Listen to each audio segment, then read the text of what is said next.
Hey, fellow warriors. Welcome to episode number 169 of Warriors Unmasked. Thank you for being with me today, and thank you for giving me the gift of your time to enjoy another amazing episode of Warriors Unmasked. If you like stories of hope, then you're going to love today's show. Dr. Samantha Harte is going to share her journey with addiction and self-forgiveness, and she's going to give you some great tips and insights on how to make amends with yourself that you can implement immediately into your life to help improve your journey every single day. So let's dig in. It's going to be an amazing show. Welcome to Warriors Unmasked. I'm your host, Chuck Thus. In this podcast, you'll hear incredible stories of mental health, hope, resilience, and the courage to heal. After struggling with OCD, anxiety, depression, and even intrusive thoughts, it all came to a head one fall evening when I made the decision to take my life. Thankfully, that's not how my story ended, and yours doesn't have to either. I'm on a mission to help and support people like you win at their mental health so they can be the warriors they are. On every episode, you'll get tools, tips, and strategies that you need to thrive. Let's jump right in. Are you a business owner looking to spice up your brand? Look no further than Pete Thus at Talbot Marketing. Pete can help you with all your promotional product and corporate apparel needs. From pens to tumblers and polos to jackets, Talbot Marketing is your one-stop shop for anything you need branded with your logo. Reach out to Pete today at 519-494-7629. This week's episode of Warriors Unmasked has been brought to you by the Shift Group. Shift Group is turning athletes into sales professionals. Is your company looking to hire driven, competitive former athletes? Are you a former college or pro hockey player or former collegiate athlete in any sport and trying to figure out what's next? Consider a meaningful career in technology sales and let the Shift Group guide you every step of the way. Reach out to them directly at www.shiftgroup.io or email them directly at jr@shiftgroup.io to get started today. Dr. Samantha Harte, thank you for joining me on Warriors Unmasked. It's such an honor and a pleasure to have you on the show tonight, so thank you for joining me. I am so glad to be here. I always say I love coming on podcasts. I feel like it is the most authentic way to tell my story, unlike a news segment where it's all about speaking in sound bites and ratings really matter and everything is curated. And I am such a truth teller. So it's truly an honor for me to be able to be exactly who I am here. And I love that because for multiple reasons. I find in this day and age, the number of people that are willing to show up as their authentic selves maybe seems to be dwindling. And so I True. admire someone that is willing to do that, is willing to shine their light, willing to stand in their power, willing to share their story for the betterment of others. Ripping open that chest and having that Wonder Woman or Superman crest on their chest and being completely vulnerable. Because I think there's tremendous power in vulnerability. And as a former hockey player, we were not taught to be vulnerable. But when it almost cost me my life, I realized that there's real superpower in that. And when people look now at Dr. Samantha Harte, they probably look and they realize this girl's got it going on. I mean, she's a physical therapist, she's an author, she's a performing artist, she's a podcast host, she's a mom, she's a wife. She's got it all. But it took you a while to get there, and that's okay. Oh God, yeah. And also the work is never done. Never, never. But that's a Mm, blessing as well, I think. totally. And as we continue to peel back the layers of the onion and continue to heal on this journey of life, it's not always easy, but it's worth it. Would you say the same? I mean, I live my life that way. I have literally watched every member in my immediate family shield themselves in their own unique way against future hurt. My dad was an untreated addict. He was a food addict. He was a gambler. He abused drugs and alcohol, and his escape route was denial. My mom is bipolar. She has been self-medicating since the time I can remember. She refuses to take medication to this day. I've had to institutionalize her so many times. It has cost her years of closeness with me and now with her grandchildren. And I lost my sister 2 years ago to a drug overdose. So you wanna talk about anesthetizing your pain and running from the truth of who you are and what you've been through, and shame corroding your cells. I have seen what it is to have your spirit die while you are still alive on earth, and I am not interested in living that way. Where do you find the strength? I didn't have much strength other than sheer iron will for a long, long time. The strength I was using, even well into recovery, was external. I was relying on my ability to please, perfect, and perform at all costs, to be all right, to be sturdy inside. And my real rock bottom was 5 years in recovery, physically abstinent from drugs and alcohol, not at all able to get behind the language of the 12 steps. So, really working a half ass program, which basically means I did some of the work, but on the deepest level, I wasn't ready or felt comfortable or safe enough to give up my coping mechanisms that kept me safe when I was young. And then my marriage fell apart.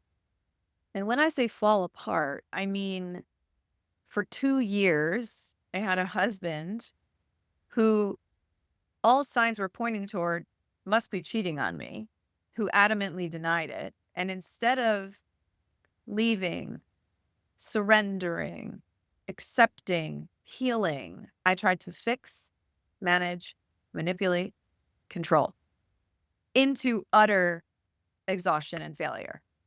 And I finally, after couch surfing for many, many, many months, signed a lease, got my own place, and did the steps around my marital crisis.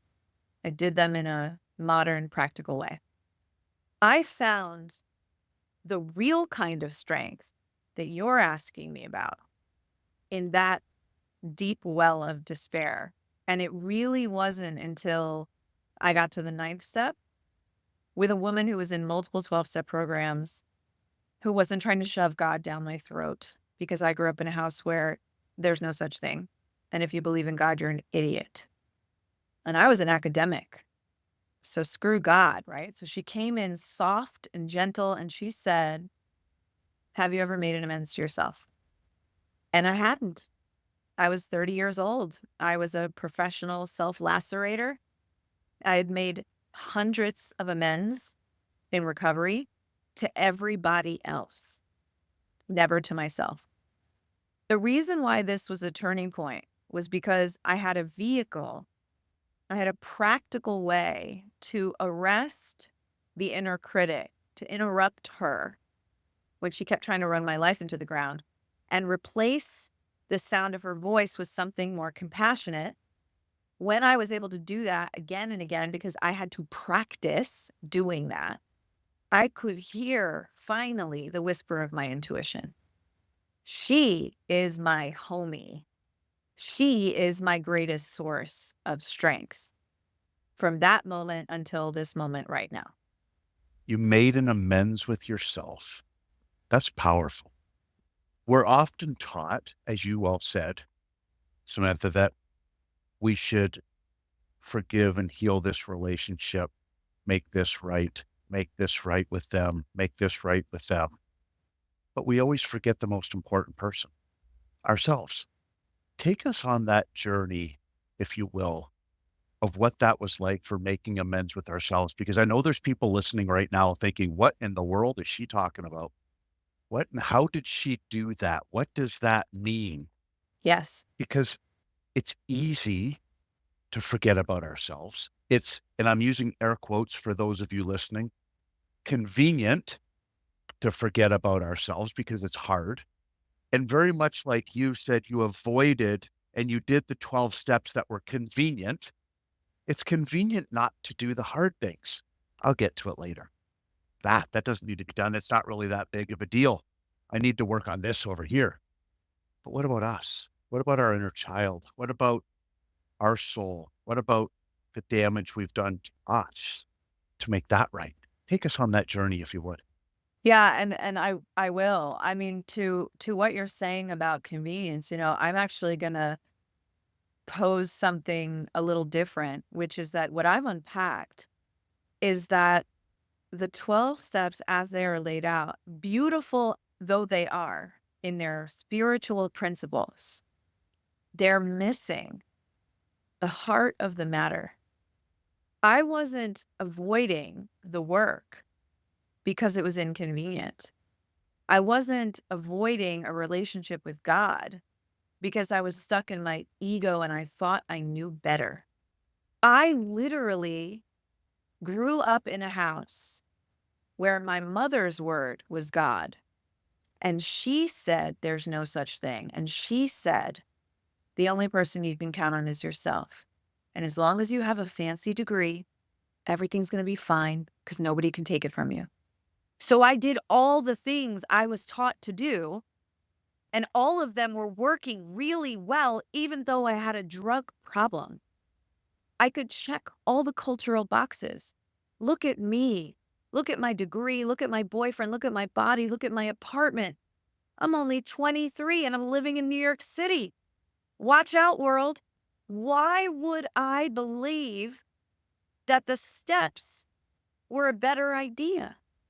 They came up against deeply ingrained subconscious patterns that I learned as a girl that kept me safe. I was just doing what I knew how to do and what kept me safe until it didn't. And a lot of addicts don't make it to spiritual rock bottom. They die first because we don't understand what bottom actually is. To me, bottom is a place where you don't want to die, but you can no longer go on living the way that you are. And at that small window of opportunity, there had better be someone or something that steps in that provides a new set of tools so you can build new habits and course correct. Because if not, dying might sound like a good idea.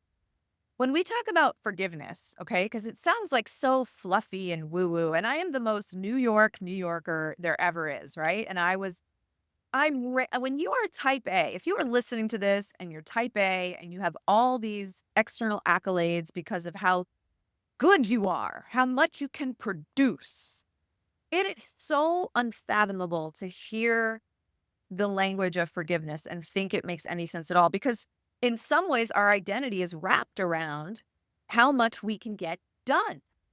So if there was a softer side of us kicking in and guiding our lives, it feels like a threat to our identity, right? So it makes sense that it would almost repulse us to hear that. But remember, I was at the end. I had tried everything. This marriage was the only semblance left that I was worth anything at all. And it was falling apart. So I was in that window of considering new things because I didn't want to die, but I couldn't go on living the way I was living. So when this woman asked me that question, and I thought, well, of course I've never made an amends to myself.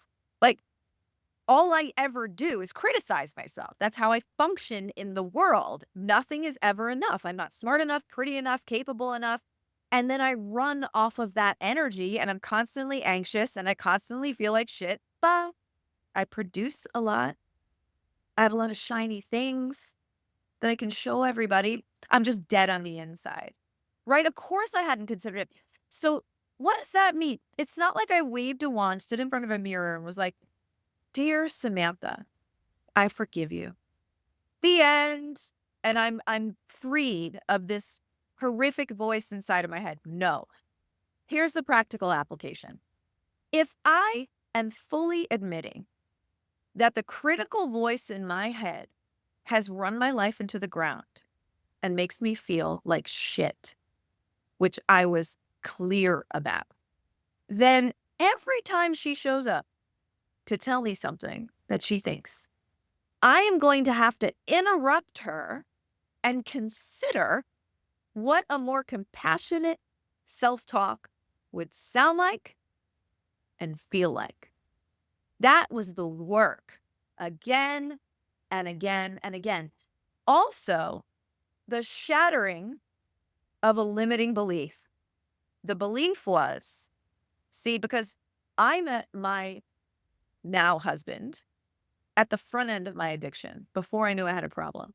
I did all the lying and all of the cheating in all the land before we got married. Okay. The voice inside my head when our marriage was falling apart said, "This is what you deserve for what you did." When she said, "Have you ever made an amends to yourself?" What that meant was, does that, it's possible that I did all those things. And even though I did them, I don't deserve this shitty marriage. And if that's true, does that actually mean that no matter how many bad choices I've made, I'm not a bad person? Because if that's what that means, I now have to reconstruct everything about how I'm seeing the world, not just how I'm seeing my marriage, how I'm seeing myself. Samantha, that's fascinating as I hear you say that, because that inner critic is somebody that lives within all of us. And that voice is loud in so many of us. And so many of us don't know how to say, sit down and zip it. And they don't know how to have a more compassionate self-talk that sounds and feels right. Because, like you said, if I've done all of these things and we've all made bad choices, we've all done things that we're not proud of, but it doesn't make us a bad person. But that inner critic is going to beat us up until the cows come home.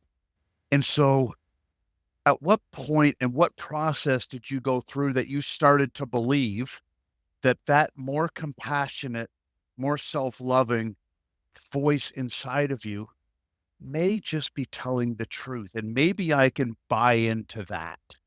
Because I think that's a big piece. When I work with the athletes that I work with, Samantha, so many of them will say to me, "Chuck, whew, some of the things I've done, the voices in my head, I don't deserve this. I'm not worthy." And they're not always saying the words, but it's what they're not saying. It's in their actions. It's the self-sabotage that they're doing that tells me everything I need to see and hear. How do we cross that bridge? How do we make that amends? How do we bridge that gap? How did Samantha Hart do it?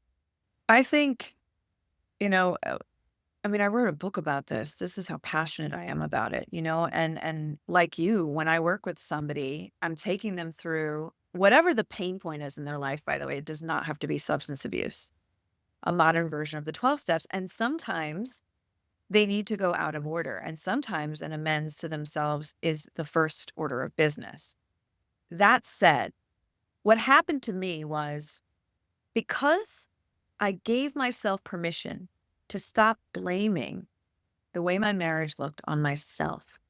I was able to say, yes, you are totally responsible for the initial fractures, and, you've made amends for that. You've amended it mostly by changing who you are and being an honest, beautiful, sober woman with dignity and grace.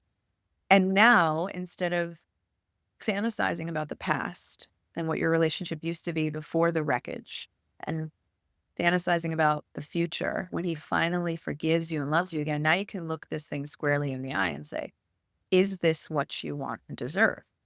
So I was kind of taken into the present moment because my shame wasn't keeping me locked in the past or in a shitty version of my present life.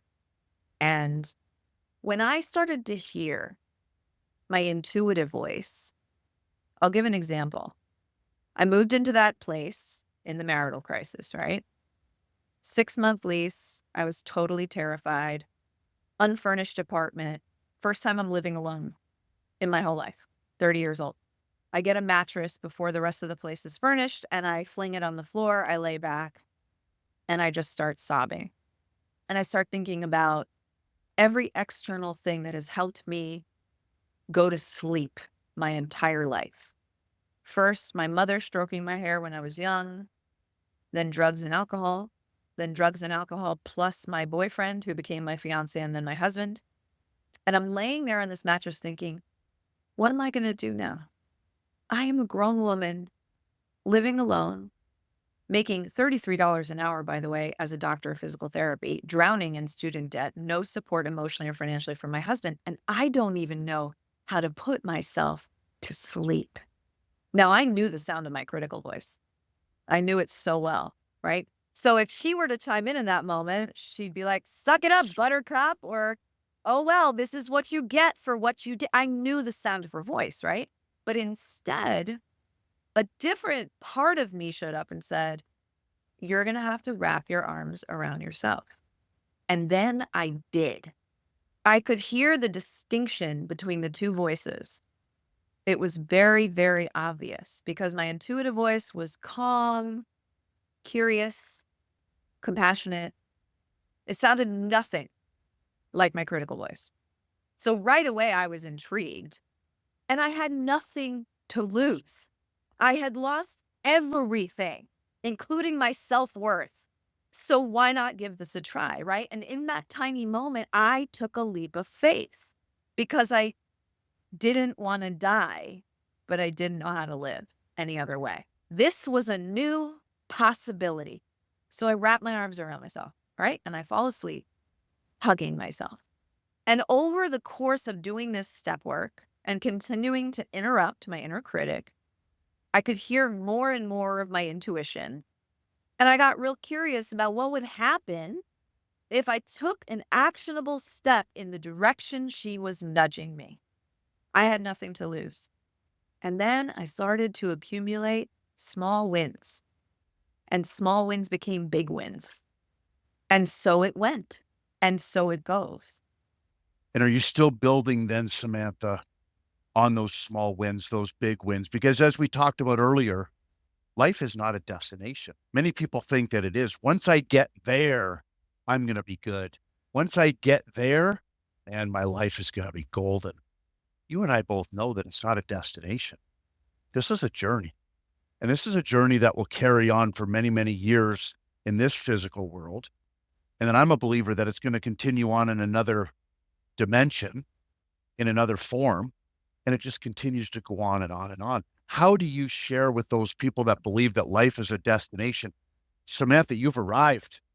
You got it going on, girl, because a lot of people think that it is a destination.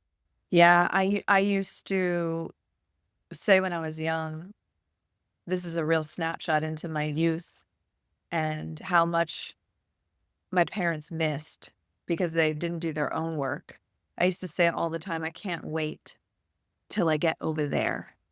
I can't wait till this test is over and I get the A. I can't wait till this performance is done. I can't. When it's over, I'll be happy. Happiness is right over there. And my mother would say, why can't you just be happy now? She totally didn't understand the unrelenting anxiety inside of me about having to be perfect and the level of self-obsession and controlling and planning such that I could not be present and enjoy my life. It has been one of the great practices of my spiritual life to use, in step 7, they talk about character defects, 6 and 7. I don't call them defects, I call them character traits. We all have character traits. They can either be assets or liabilities at any time. As a recovering perfectionist, if I death grip something, so if I take all the actionable steps to achieve the thing I want to achieve, and then I'm obsessed with the outcome, and I'm trying to control the outcome, which I cannot control, then it's always about over there somewhere. And it's never about right now. So I am constantly in recovery and being taught again and again by life throwing me curveballs that I have never navigated sober, straddling the tension between have I done everything that I can within my power, within my control, to charge towards the direction of my destiny? And then have I surrendered? because I didn't know how to surrender. I didn't know how to exist in the not knowing. That's why we always want to get over there so we can feel sturdy inside. So we have this illusion that we're in control, and we're not. We're not. With the exception, not of our first thought, but our second and our third, our behaviors, our actions, our self talk. But that big old world out there that we just want to get to and get through, we're not in control of any of it. And nobody wants to admit that because it's scary as hell. And here's the thing about perfectionism that my sobriety teaches me again and again and again. It can get you pretty far on paper, but perfectionism collapses in matters of the heart.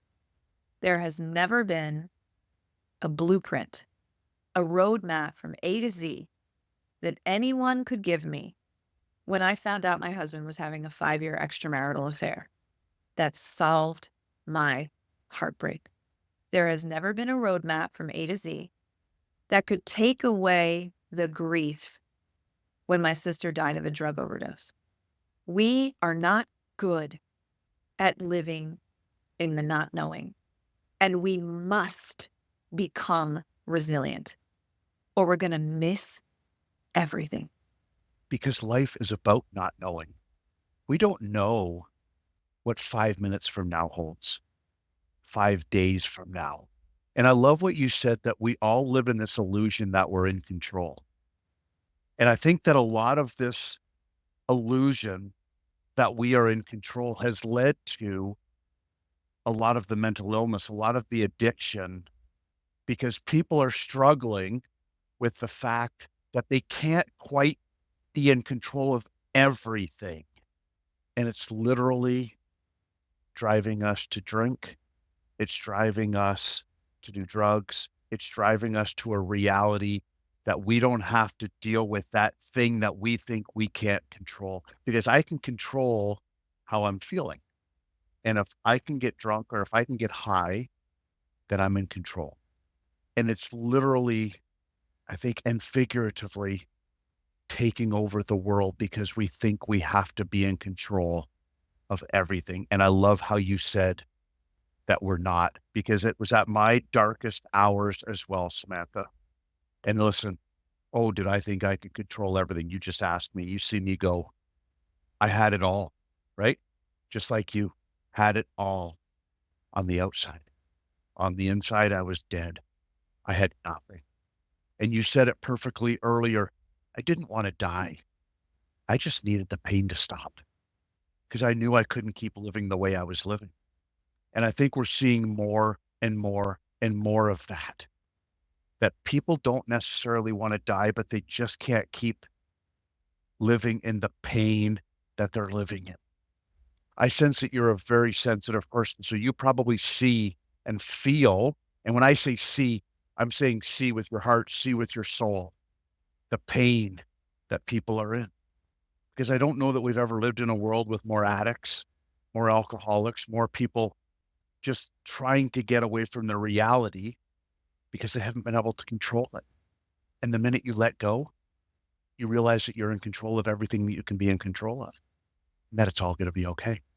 And I sense that we both had that same awareness awakening, that once we let go, we actually brought everything to us and we were able to live in this moment. And this is where the beauty of life is, isn't it? It's not over there or over there. It's right here. But so many people are so busy trying to get there that they forget to live life right here. And I sense that that's what we were both doing. And maybe even your husband was doing. But it's so beautiful to see that you've come back home to where life really is, right here, right now. But it wasn't easy, I'm sure. And every day is still a challenge in many ways. Maybe not as hard, not as dark, but I'm sure you still have your challenges. Am I right? Oh, God, yes. I mean, you know, to the first part of what you said, this is why I wrote a book. I mean, I had a clinic for 10 years as a physical therapist, and I just kept spotting what I call the soul sickness in the patient that wasn't within the scope of my practice to treat. And after I lost my sister, I thought, that's it. That's it. Whatever I'm doing next, I have to incorporate the spiritual side of wellness. I am not just a body expert. And when we talk about the collective suffering that we're seeing in the world, this book, taking the 12 steps, updating them because it's 2024, backing them with science and what we now know about addiction, childhood trauma, and psychology, is my attempt at casting the widest net on who I can help. For every single one of us that's living in this big, scary world with school shootings, with bullying on social media, with wars and bombs and guns, and we need a blueprint for all the things that are not linear, like fear, resentment, betrayal, and grief. I think it is the most fundamental thing. And when we get to the end of our lives, there's so much research on this. It's always love and connection and belonging that people wish they had more of and spent more time getting. This is a blueprint for that. You want those things over there? Do the work on the inside and watch what happens. That is so profound. I want you to repeat that one more time. And I want everyone to stop and listen because we all think, oh, if they would just change, if they would just do it different, oh, if that over there was just different, my life would be all roses. It'd be all unicorns and it'd be popsicle sticks and everything else. Please repeat, Samantha, what you just said. If you want all those fancy things over there, do the work on the inside first. I spoke to a bunch of entrepreneurs recently. My story was nothing like theirs. They just want to know how to get rich quick. And I'm thinking, what parts of my story am I going to share to turn a light on inside of them? So I shared what I could about starting a business from scratch, how well it did. And then I threw them a curveball and told them, guess what? I closed my practice down when I lost my sister. But now I have a best-selling book. Now I'm singing on stages. Now I'm in a big pivot because I had to honor the call of my intuition again in a new way when she died. And I looked at everybody in the room and I said, if you want to be a financial mogul, become a spiritual billionaire first. That's the message. You want what's out there? Go fix what's in there. That young girl from Manhattan's come a long way, hasn't she? Mhm. She really has. I mean, I am a living, breathing testament to rewiring my brain body connection because who I am today, and by the way, my critical voice is not even close to sitting in the CEO running my life. She's so quiet now. I The way I operate in the world looks, feels, sounds nothing like the way I was raised, the way I was hardwired. I mean, we know neurobiologically that change is possible. So if you don't believe in woo stuff, you don't have to. The science is there. But I am also here to tell you that against all odds, I am not just alive, I am in love with my life. And you can be too. And Samantha, that's what I love about the story that you're writing and the journey that you're on. Because I think there's so many people right now listening all around the globe that are thinking, oh yeah, okay, Dr. Hart, I know you did it. But me, like, really? Like I just don't think that I can do this. But yes, you can. And you're living, breathing proof of that. You grew up in a home that was not supportive. Your dad was an addict. Your mom was bipolar. Everything was against you. And yet you're living proof that if you will do the work on the inside first, your outer world will be more than you could ever imagine and ever dream of. And I don't care if you are 15, 55, or 85, start the work. You are in control of that. And that is the biggest thing that you want to be in control of, in my opinion. You're not waiting for the guy on the corner. You're not waiting for your next door neighbor, your cousin, your mother, your uncle, your aunt. When are we going to do this? You're going to get to it? Come on. You can start right now. And it's up to you. And that is standing in your power. That is owning your power. And that is taking everything that you were given and putting it into action and dusting it off and showing up as your authentic self, the best version of yourself. Because I'm a believer that the world is waiting for each one of us to show up as our best self. And when we do, we can make a profound impact in ways that we'll never know. You're touching people tonight you'll never meet. You'll never know their name. But the impact tonight will go on this generation to the next generation, to the next generation, to the next generation, because you inspired somebody tonight to take action.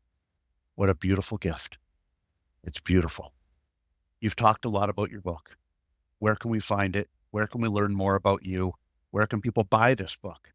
I would love for people to visit my website because you can see all the different facets of what I do and what I offer, including a link to go buy the book, which is drsamanthaharte.com. And my Instagram is also Dr. Samantha Harte. So I'd love to hear from anybody who was impacted by this talk. Amazon is also a fabulous place, as we know, to get anything rapid fire. So if you go on Amazon and you type in Breaking the Circuit by Dr. Samantha Harte, you will find the book. Dr. Samantha Harte, you are truly an example of the three pillars of our show of courage, perseverance, mental health, and overcoming tremendous, tremendous odds. Somebody that probably many people maybe along the way put you to the side and didn't bother. You have inspired me to dig a little deeper. I'm in the process right now. I know of something is going on inside of me, and I'm a big believer in the inner work. I don't know what it is, but you've inspired me to keep digging and keep figuring it out so that I can continue to work through it. And I think that you've inspired a bunch of people to start that inner journey because life is beautiful. And in 2008, I promise you, I wouldn't have said that. I wanted out. I was done. And again, I don't know that I wanted to die. I just couldn't keep doing what I was doing. But life is beautiful, and you're an amazing example of her. Thank you. You're welcome. Now, before I let you go, I think there's one more message in that big heart of yours that somebody somewhere needs to hear. And before I get to that message, I just want to quickly remind our listeners to go to warriorsunmasked.com, where you can listen to this episode of Warriors Unmasked and all of them. But I want to ask you a favor.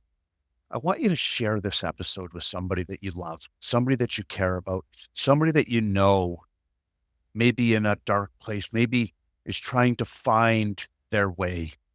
Maybe that inner critic is really loud and you can see it in the way that they're living, because this episode could potentially save their lives and change their life. So please share it. And it can we just be a simple message. Hey, I listened to Dr. Samantha Harte. She inspired me, and I think you might like it too. But share this episode because there's so much wisdom, knowledge, and just goodness, just right at the heart and the soul of goodness in this episode. And I want you to share it. And while you're on warriorsunmasked.com, please send me a message, send me an email. I want to hear from you. I want to hear how this episode inspired you, how it's impacted your life, because it certainly has done that to mine. And as I mentioned, Dr. Harte, there's somebody somewhere that needs to hear something else that you've got in that big heart of yours tonight. I don't know what it is you do, and I'd love for you to share that with everyone tonight. So, in this new Samantha 2.0 version of myself, I am working very hard to be one of the greatest public speakers of all time. And this is how I close out my keynote. And it is not my words. It is a quote by Brené Brown, whose work is life-changing.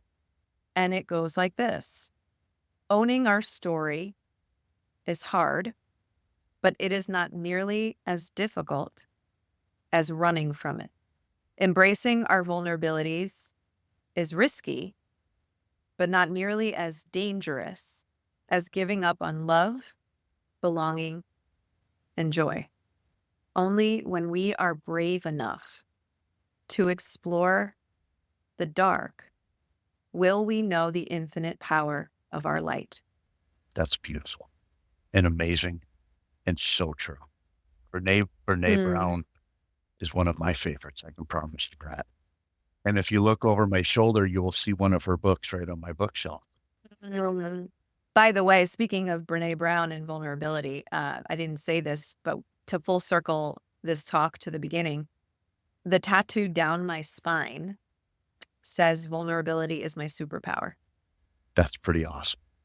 As are you. Dr. Samantha Harte, you are a beautiful soul with tremendous purpose and a bright light.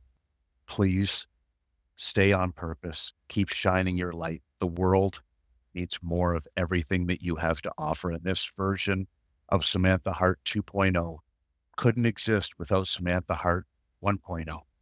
So thank you for that piece of you. Thank you for this piece of you.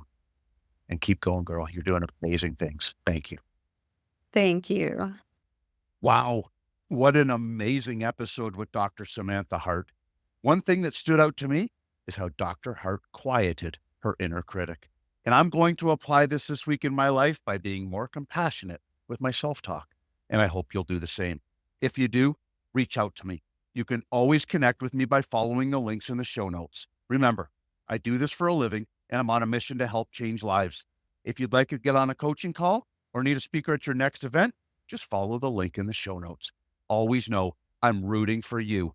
Be brave and live unmasked. We'll see you on the next episode. Thank you and much love. Thank you for listening to Warriors Unmasked. Always know you are not alone and we are in this together. To get one-on-one coaching with me or learn how I can speak at your next event, follow the links in the show notes to connect more. If you enjoyed this episode, please leave us a review and share it with a warrior in your life who you know needs to hear it. This helps spread the word and heal the global mental health crisis we are experiencing, one person at a time. Thank you and much love.